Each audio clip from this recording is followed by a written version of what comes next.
La medicina de Oriente. Los intermediarios de la salud humana en Oriente han asumido una gran cantidad de formas, de disciplinas y de medios. Acupuntura, chamanismo, reiki, shiatsu, ayurveda, masajes, curaciones energéticas, vudú, brujerías varias y otras. Los morideros hindúes, los horrores que posibilitaron el enorme servicio de la Madre Teresa de Calcuta, la miseria de algunos pueblos asiáticos, entre otras realidades, certifican que hay todavía un largo camino que recorrer, también en Oriente, para poder llegar a aseverar bondades más abarcantes, más incluyentes en el ámbito de la medicina oriental. Semejante diversidad reclama la visión de una síntesis a nivel planetario que posibilite la aparición de enfoques más eficaces y eficientes en el tema de la salud, que por supuesto ya han comenzado a florecer.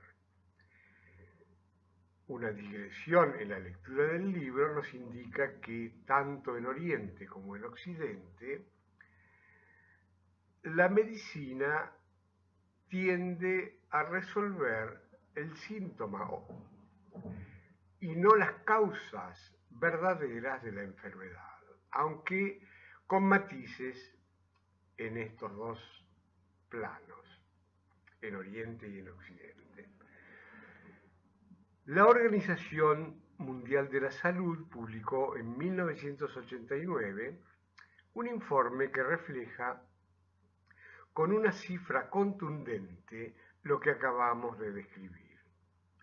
Tan solo el 18% de la población mundial tiene acceso a los sistemas occidentales de medicina, lo que significa que el 82% de la humanidad subsiste sin diferencias esenciales, empleando métodos curativos totalmente distintos o ninguno. La conclusión de los médicos que tuvieron a su cargo la investigación fue clara. No existe otra alternativa que integrar los distintos enfoques que se refieren a la salud de los hombres e investigar cómo subsisten los desamparados del planeta. Esta indagación integradora implica la formulación y la respuesta a dos preguntas fundamentales. 1. ¿Cuál es la naturaleza real del hombre? Y 2. ¿Por qué nos enfermamos y morimos? Veremos ahora el laboratorio más poderoso del planeta. Cuando estamos enfermos, nos han acostumbrado a realizar una enorme cantidad de análisis. Síntesis es lo contrario de análisis. Síntesis es la integración de lo desintegrado. Síntoma en griego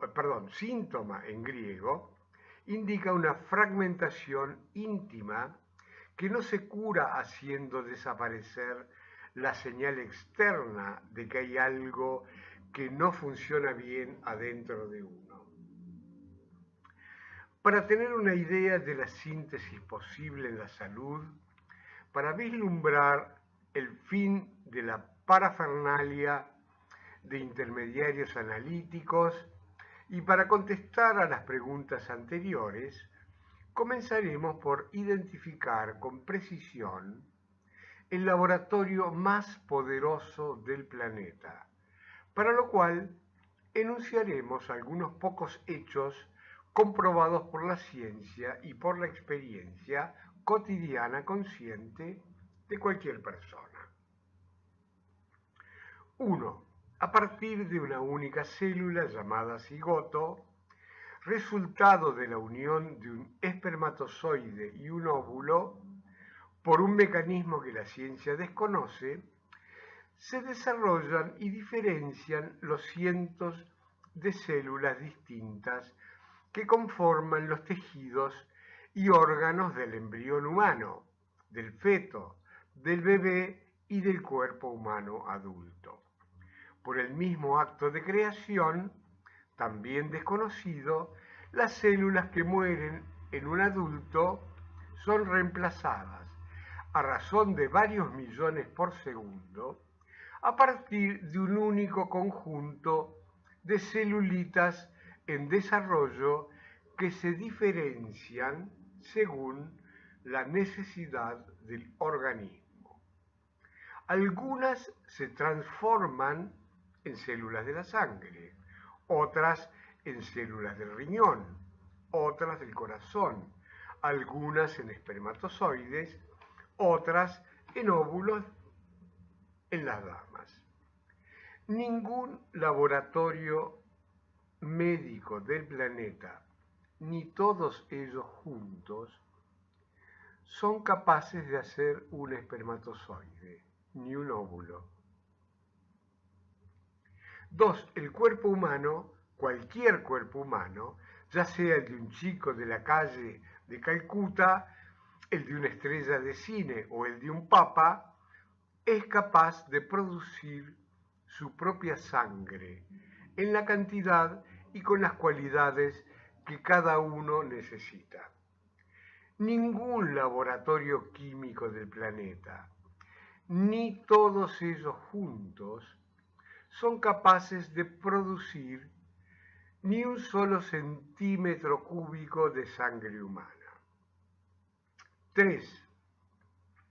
El sistema endocrino, con sus glándulas de secreción interna, genera hormonas como las endorfinas, cuyos efectos son comprobadamente miles de veces más poderosos, rápidos y efectivos que la morfina o la cocaína juntas.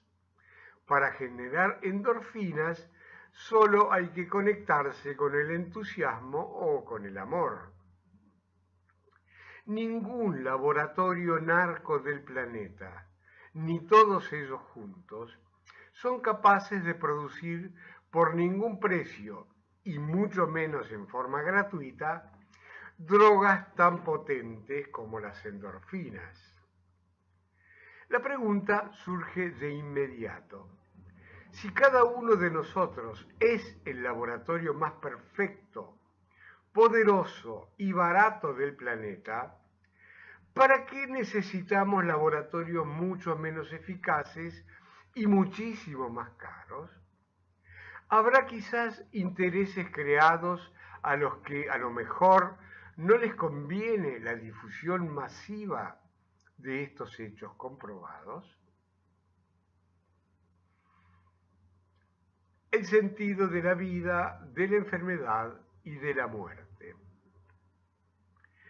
Todas las escuelas de medicina del mundo aceptan como definición posible de enfermedad la de un desequilibrio en el funcionamiento de la constelación de órganos, células y sistemas que componen el cuerpo físico, y también el desequilibrio de la relación de este cuerpo físico con el conjunto de las emociones, y además el posible desequilibrio de las funciones mentales es reconocido como causa de enfermedades.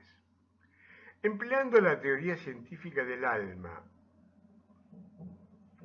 y siguiendo la misma línea argumental, es posible definir científicamente a la enfermedad como la inhibición por diferentes motivos de la manifestación en la vida cotidiana del enfermo de las energías de su alma.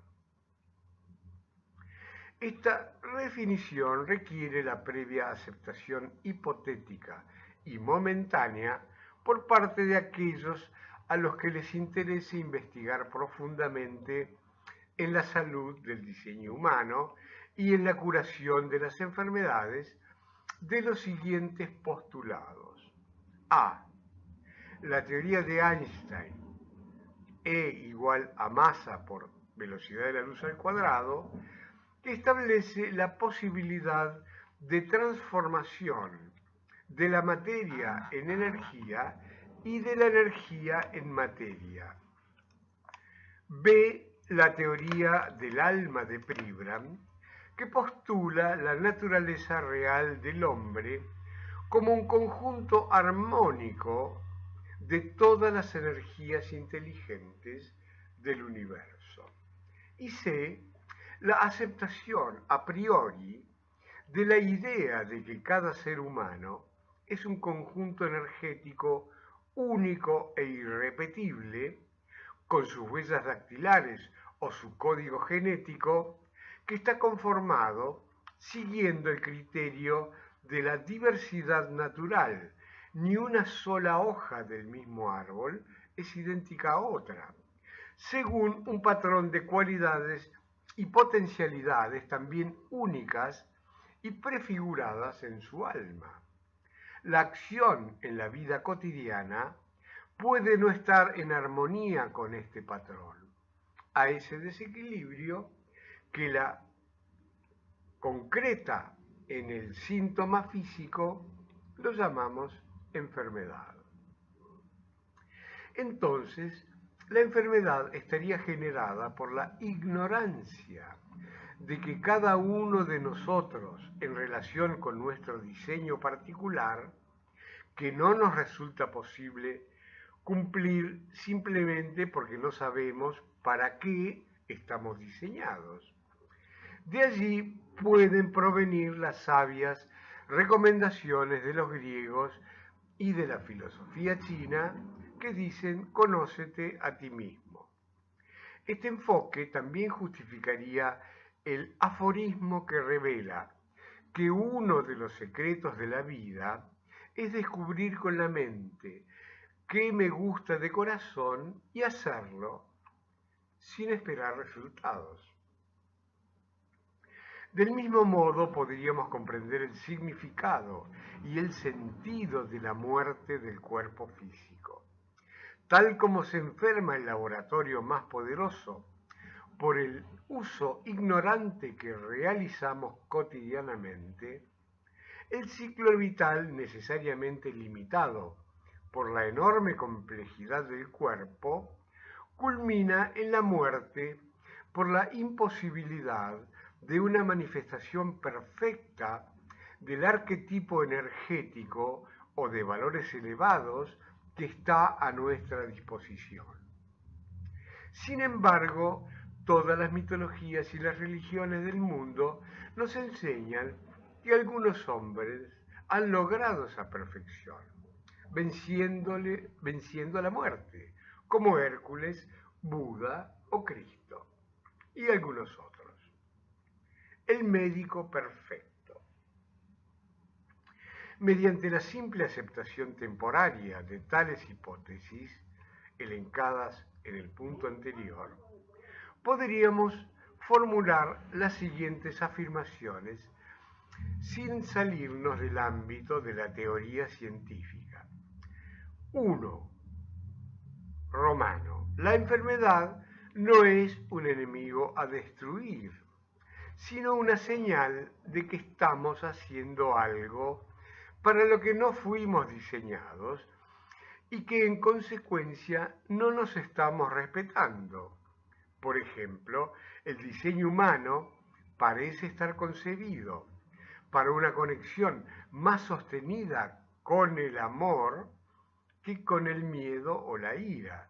Sin embargo, en nuestra agitada vida moderna, nos obligamos a producir más adrenalina, que es la hormona del miedo, que endorfinas, que es llamada la hormona de la felicidad, que nos ata a tales esclavitudes autodestructivas si somos tan poderosos e inteligentes. Por lo tanto, es posible decir que resulta imprescindible conocer e interpretar el significado de la enfermedad como un mensaje útil y adecuado para generar el desarrollo pleno de nuestra potencialidad humana.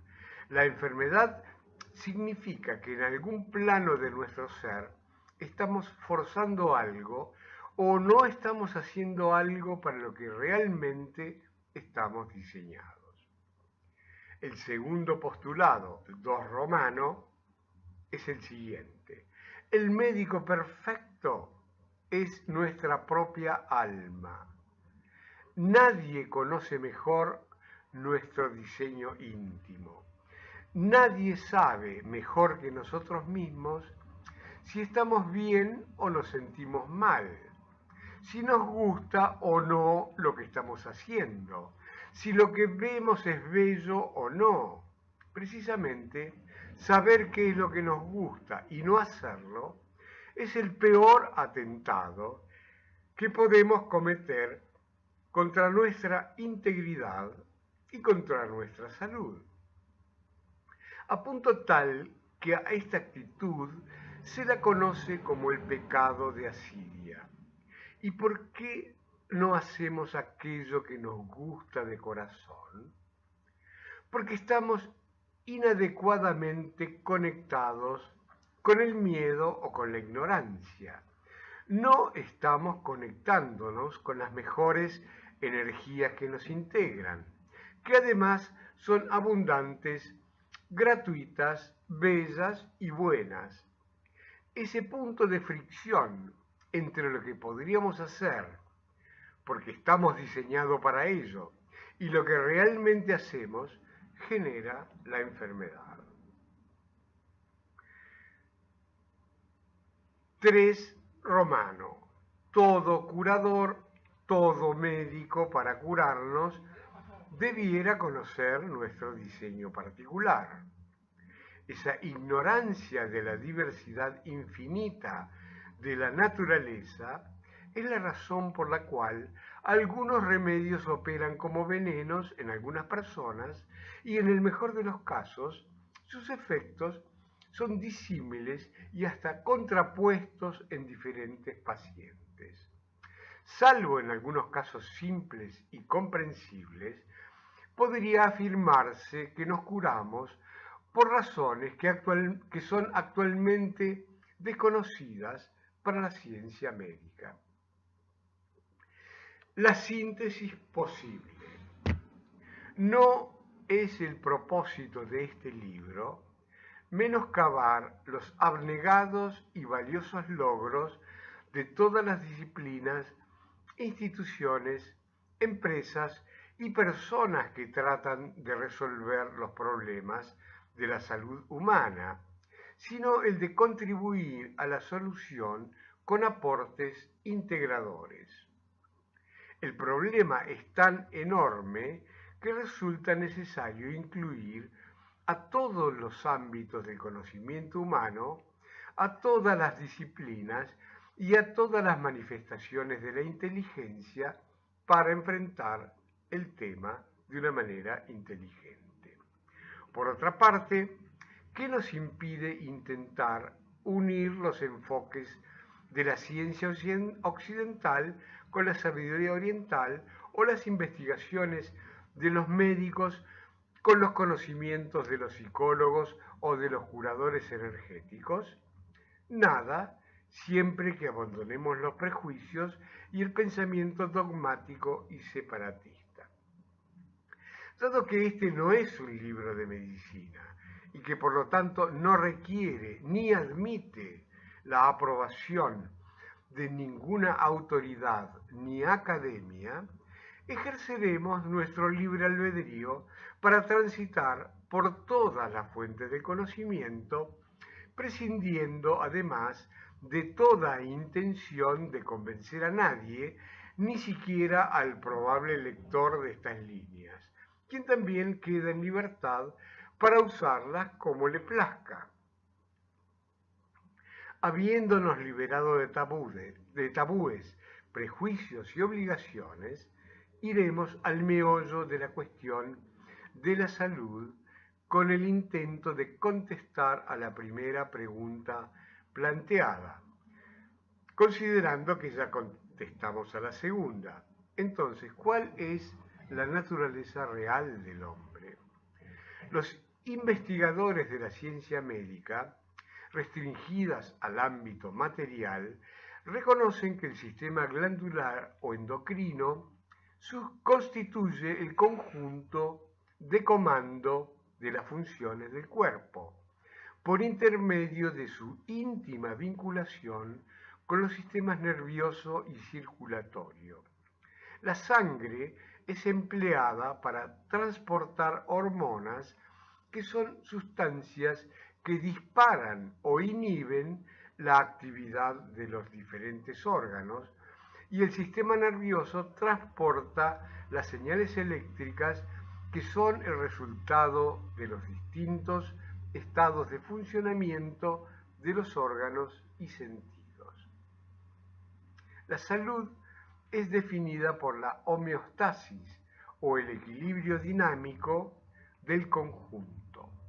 No se sabe cómo ni por qué las glándulas producen o dejan de producir las hormonas, aunque se han identificado algunas causas derivadas de estados físicos, emocionales o mentales. La filosofía hindú considera que el nivel de conciencia y los estados de salud o enfermedad de un ser humano están íntimamente relacionados con los estados de funcionamiento de 7 centros de energía pertenecientes al cuerpo sutil denominado etérico o vital, que es el doble energético del cuerpo físico, constituido por líneas de fuerza que se entrecruzan formando centros, de los cuales el ser humano posee 7 más importantes. Si superponemos un mapa del cuerpo en el que estén graficadas las glándulas del sistema endocrino con otro mapa del mismo cuerpo, de la ubicación en el cuerpo etérico de los 7 centros principales, veremos que hay una notable correspondencia topológica según la siguiente figura.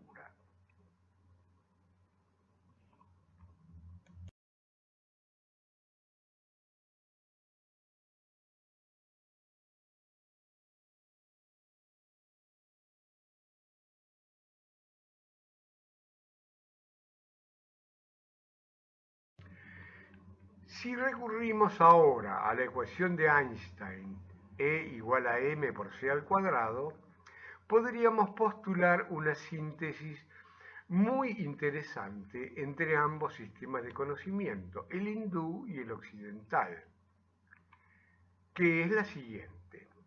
En la región de los centros y de las glándulas, cada uno de nosotros transforma energía en hormonas. Según la cualidad energética de nuestros estados emocionales o mentales, se produce la secreción glandular que determina a su vez el estado del cuerpo físico. Algunos seres altamente evolucionados podrían también efectuar el proceso de transformar esas energías e irradiar luz, como puede verse, por ejemplo, en las aureolas de los santos. Como habíamos planteado en el capítulo anterior, la sabiduría oriental nos habla de 49 planos de energía, de cualidades crecientemente sutiles y espirituales, pero a los efectos de simplificar, nos referiremos tan solo a 4 niveles: el del alma, el mental, el emocional y el etérico, que condiciona completamente el estado del cuerpo físico, a punto tal que a este último, el cuerpo físico, se lo denomina el autómata. En consecuencia, podríamos intentar una síntesis de la naturaleza real del hombre que incluya los conocimientos de ambos sistemas de pensamiento de la siguiente forma.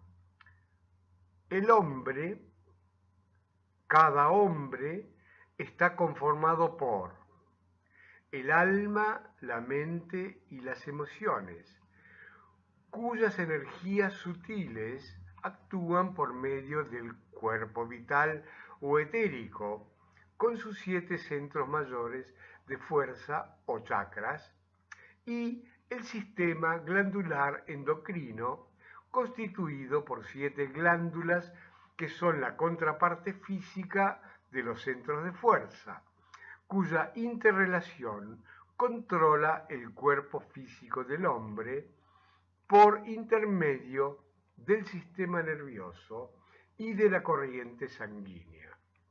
El flujo armónico de energías por este circuito es lo que llamamos salud.